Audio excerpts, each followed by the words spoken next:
Prise directe. Restez connectés, restez informés. Prise directe. Restez connectés, restez informés. Les chefs d'État chinois et japonais ont décidé, à l'issue de leur rencontre, de porter les relations sino-japonaises au niveau du partenariat stratégique de coopération globale. La visite d'État d'Ali Bongo Ondimba en Chine coïncide également avec la célébration du 49e anniversaire de l'établissement de relations diplomatiques entre la Chine et le Gabon. Avec notre invité, M. Sébastien Berimoni, responsable du bureau Afrique de l'Institut Schiller, nous allons parler des enjeux de cette rencontre et du dynamisme de la coopération sino-gabonaise. Prise directe. L'invité. Le président gabonais Ali Bongo Ondimba est le premier chef d'État africain reçu par le président chinois Xi Jinping après sa réélection. Monsieur Berimoni, comment voyez-vous l'importance de cette rencontre et comment évaluez-vous le développement des relations sino-gabonaises depuis presque un demi-siècle ? Alors, la visite du président gabonais Ali Bongo Ondimba en Chine s'inscrit d'abord dans une dynamique globale que connaît actuellement le continent africain, qui est une marche rapide vers l'industrialisation et vers le développement de ces infrastructures économiques de base. Donc évidemment, le partenaire chinois est aujourd'hui essentiel dans cette dynamique de développement. Et donc la rencontre entre le président du Gabon et le président Xi Jinping est de bon augure pour justement renforcer cette dynamique entre les deux pays dans le cadre d'une coopération bilatérale, gagnant-gagnant, où justement le Gabon, qui est un exportateur vers la Chine, et la Chine donc, qui investit dans le Gabon, chacun s'y retrouve dans ce partenariat. Donc c'est une bonne nouvelle pour l'Afrique, c'est une bonne nouvelle pour le Gabon en particulier. Et surtout cela s'inscrit dans la situation post-Covid, où justement l'initiative Une ceinture, une route, l'économie mondiale, tout ça avait connu un certain ralentissement. On voit qu'aujourd'hui tout ça est derrière nous. Et donc il y a à nouveau ces sommets entre les chefs d'État qui va pouvoir renforcer cette coopération. Après, cette coopération n'est pas nouvelle. On le sait, les relations diplomatiques entre le Gabon et la Chine datent de 1974. Donc on en fêtera le cinquantenaire bientôt. Donc ça, c'est pour le cas particulier. Et aussi, on sait aujourd'hui que depuis 11 ans, la Chine, enfin depuis même une vingtaine d'années, depuis le début des années 2000, la Chine est devenue quasiment le premier partenaire commercial de la plupart des pays d'Afrique, avec des échanges commerciaux sino-africains qui atteignent aujourd'hui plus de 200 milliards de dollars américains, c'est-à-dire 20 fois plus qu'en l'an 2000. Donc tout ça s'inscrit évidemment dans une politique étrangère de la Chine extrêmement active, extrêmement intéressante, et qui s'inscrit justement dans le cadre du FOCAC, les forums de coopération sino-africaine, d'ailleurs dont le dernier a eu lieu sur le continent africain, donc à Dakar en 2021, où a eu lieu une forme de bilan de ces différents sommets sino-africains qui ont lieu depuis les années 2000.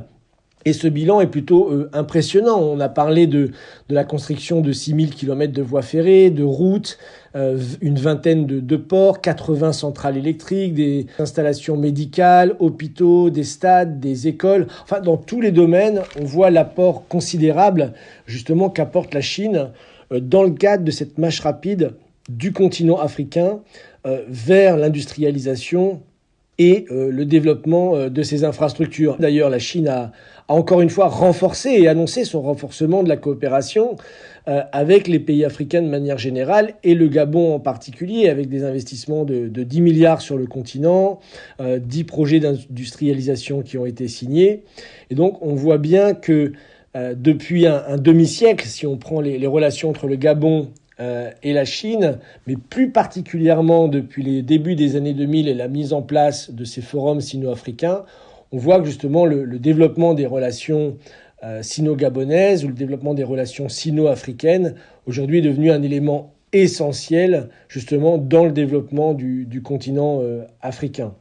Donc les perspectives de cette coopération économique et commerciale entre la Chine et le Gabon, elles sont fondamentales parce que le Gabon reste malgré tout un pays qui a un énorme besoin de développement en matière industrielle et infrastructurelle. Donc la visite du président gabonais en Chine permet justement de signer des accords bilatéraux dans différents domaines justement autour de ces projets, des centrales hydroélectriques, des projets industriels. Donc on va assister à une accélération si vous voulez, du partenariat sino-gabonais dans le cadre, si vous voulez, de cette rencontre de haut niveau qui a lieu entre les deux pays. Et évidemment, tout cela s'inscrit dans le cadre de l'initiative Une ceinture, une route qu'on ne présente plus. Aujourd'hui, c'est plus de 150 pays qui participent à cette initiative Une ceinture, une route et justement qui met de l'avant, qui met en exergue, si vous voulez, ce dont a besoin le continent, c'est-à-dire des infrastructures économiques de base, des ports, des routes, des chemins de fer, des barrages hydroélectriques, des systèmes de santé modernes et l'accès à l'éducation universelle. Donc on a évidemment 150 pays qui participent à ce projet et évidemment de manière directe, le Gabon qui justement a profité de cette dynamique mondiale de développement scientifique et technologique, industriel et infrastructurel. Et donc aujourd'hui, ça se ressent évidemment dans le développement même du pays. Donc évidemment, il y a encore beaucoup à faire. D'ailleurs, le président gabonais lui-même a lancé de son initiative 2 plans de développement pour le Gabon, donc le fameux plan stratégique Gabon émergent et le plan d'accélération de la transformation, donc qui est révélateur en fait du fait que, si vous voulez, le Gabon est loin encore d'avoir atteint les objectifs de développement durable qui sont demandés par les Nations Unies, mais en tout cas qu'il a décidé de s'y engager, aujourd'hui, et de chercher tous les partenaires possibles au niveau international. Et évidemment, le premier de ces partenaires, c'est bien entendu la Chine. Alors, un petit mot quand même sur la relation avec la France, puisque je suis français, c'est que d'ailleurs, la Chine et la France, lors de la visite du Premier ministre chinois il y a quelques années, en 2015 en France, on avait mis en place un fonds d'investissement franco-chinois en pays tiers. Et ce fonds d'investissement franco-chinois en pays tiers avait pour but justement de financer des projets en partenariat avec la Chine, la France, dans des pays d'Afrique. Et le Gabon fait partie justement de ces pays qui avaient été sélectionnés justement pour la modernisation de projets hydroélectriques, la modernisation des ports et des routes.